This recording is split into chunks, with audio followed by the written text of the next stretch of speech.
안녕하세요. 풀스택 개발자를 위한 코딩 공장입니다. 자바로 웹 애플리케이션을 개발한다면 서블릿 엔진을 통한 개발과 스프링 부트를 통한 개발이 많이 사용됩니다.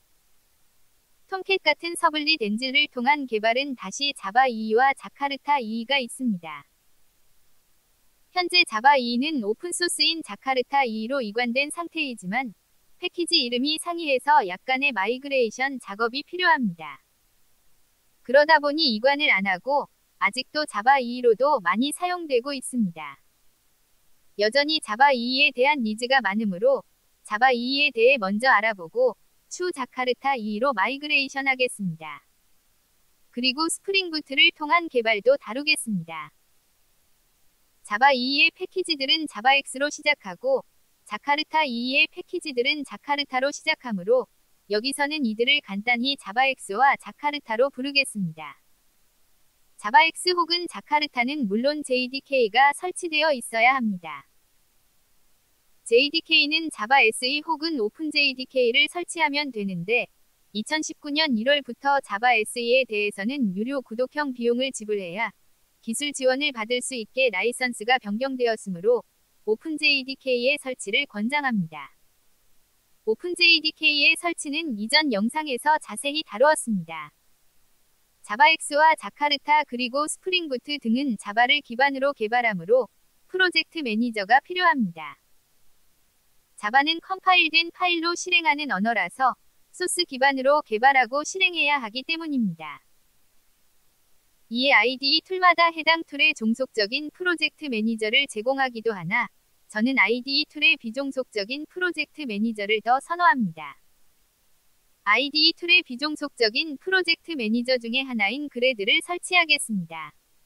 그래드 최신 버전을 설치하기 위해서는 SDK맨이 필요합니다.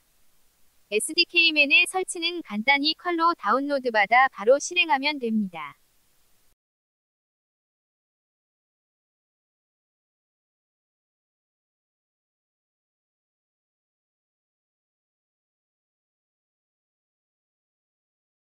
제로그인해야 패스가 등록되지만 소스 명령어로 바로 단일 터미널 셀의 패스를 잡아줄 수 있습니다. 참고로 소스 명령어로의 적용은 다른 터미널 셀 혹은 애플리케이션에는 적용되지 않습니다.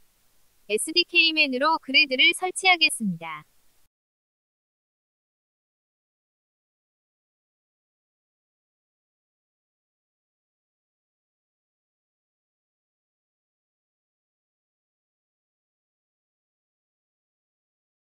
작업할 워크스페이스로 이동하겠습니다.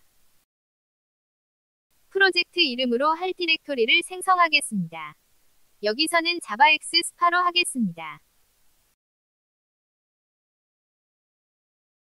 프로젝트 디렉토리 안에서 그래들 이닛을 실행하면 그래들로 관리되는 프로젝트를 구성할 수 있습니다. 그래들 명령어를 처음 실행한다면 초기 설정을 위해 시간이 다소 걸립니다. 프로젝트 타입은 애플리케이션을 선택하겠습니다. 언어는 자바를 선택하겠습니다. 그래들은 멀티플 서브 프로젝트도 지원하지만 개인적으로 싱글 프로젝트를 추천합니다. DSL은 코틀린과 그루비를 지원합니다.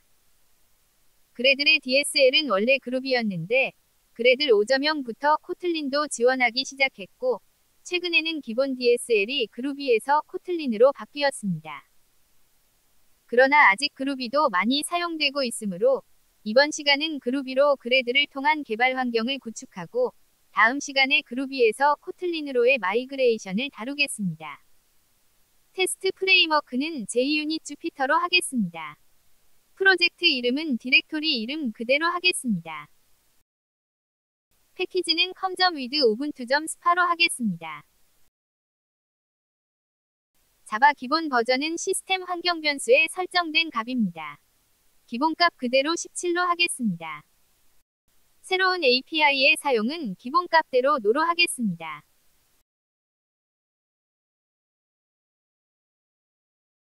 생성된 프로젝트 구조를 확인하겠습니다. 싱글 프로젝트로 한다고 했는데도 불구하고 APP라는 서브 프로젝트 디렉토리가 만들어져 있습니다. APP 디렉토리 안에 파일들을 밖으로 끄집어내겠습니다. 비어있는 app 디렉토리는 삭제하겠습니다. 예제로 생성된 파일들도 삭제하겠습니다.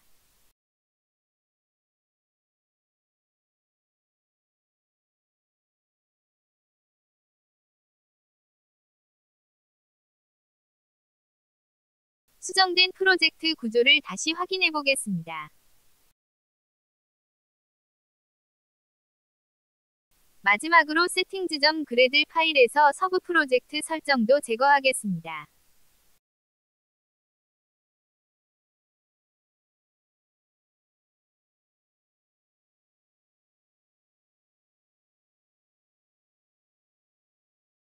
자바X 프로젝트의 개발 역시 비주얼 스튜디오 코드에서 하겠습니다.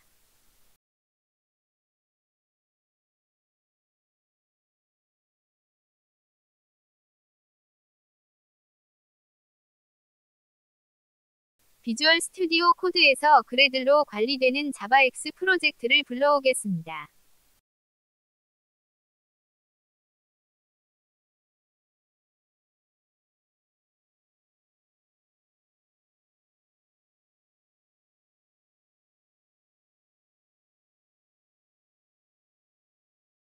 자바X 스파를 메뉴로 올리겠습니다.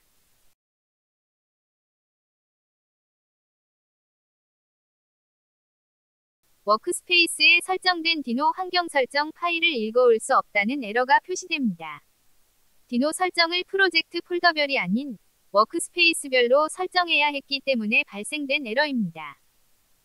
dino.json 파일을 추가하면 해결되는데 우선 알림을 닫겠습니다. 그래들의 소스 관리는 src에서 하며 크게 메인과 테스트로 구분되어 있습니다. 메인에는 자바와 리소시즈 디렉토리가 있습니다. 웹 애플리케이션을 개발한다면 웹 app 디렉토리가 더 필요합니다. 그래들의 자바X 기반의 웹 애플리케이션 관련 설정을 하겠습니다. 그래들 파일을 여는 순간 그래들4 자바 확장 설치를 할지 여부를 물어봅니다. 설치를 하겠습니다.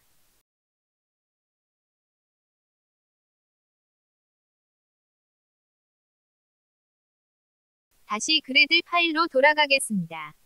설치한 확장과의 연결이 제대로 되지 않았습니다. 리커넥트 클라이언트 버튼을 클릭하겠습니다. 프로젝트를 처음 열었기 때문에 설정에 다소 시간이 걸립니다.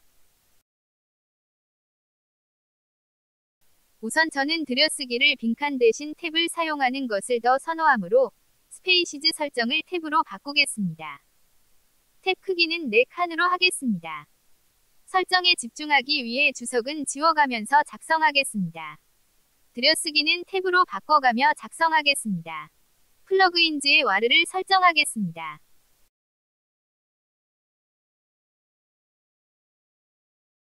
웹 애플리케이션을 실행해주는 플러그인도 필요합니다. org.greti 플러그인을 사용하겠습니다. org.greti 최신 버전은 자카르타 2 기반의 플러그인입니다.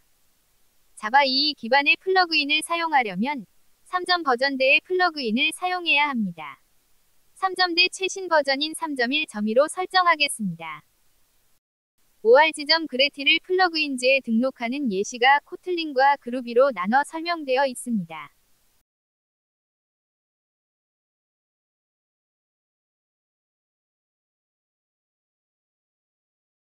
org.greti 플러그인을 3.1.2로 설정하겠습니다.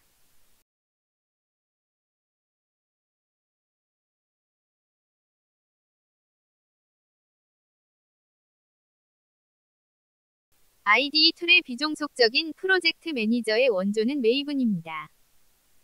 그러나 메이븐이 XML로 설정을 해야 해서 직관적이지 못하고 유연하지도 못해서 DSL로 설정하는 그래들이 더 선호되고 있습니다. 메이븐은 자바 관련 패키지들의 관리도 필요했기 때문에 이미 이에 대해 잘 구축된 상태이므로 후발주자인 그래들도 메이븐 레파지토리를 통해 패키지들을 관리합니다. 자바 2 관련 라이브러리들도 추가하겠습니다.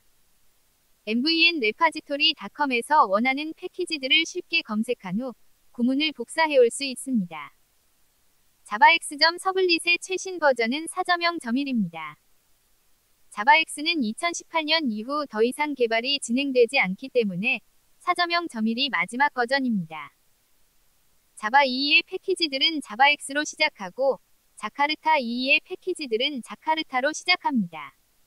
패키지 이름들도 마찬가지로 자바X와 자카르타 접두어로 구분되어 있습니다.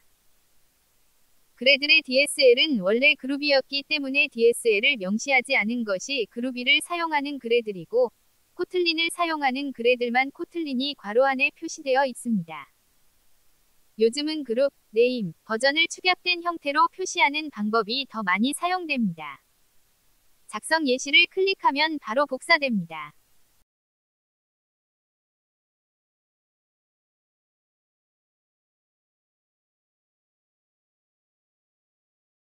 붙여넣어서 적용하겠습니다. 그래들4 자바 확장을 설치했으므로 mvn-repository.com 등의 사이트에서 검색하지 않고 자동 완성으로도 작성이 가능합니다. 자바X의 JSP API도 2.3.3이 마지막 버전입니다.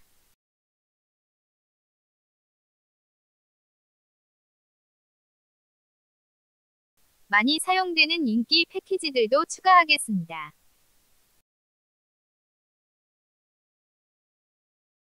제이손 처리를 위한 다양한 API가 있지만 엔터프라이즈 에디션에서 제공하는 표준 API를 설정하겠습니다.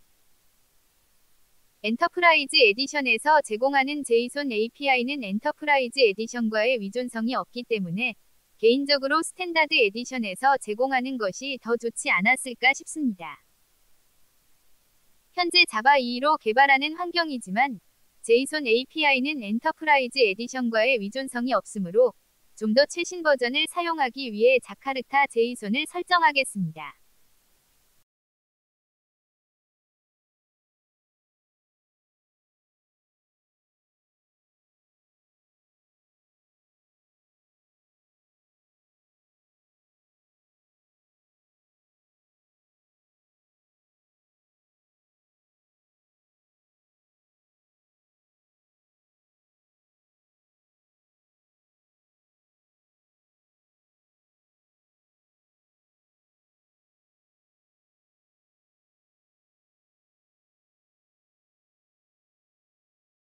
OR 지점 그래티 플러그인으로 데이터베이스와 연동한다면 톰캣 DBCP 패키지도 필요합니다.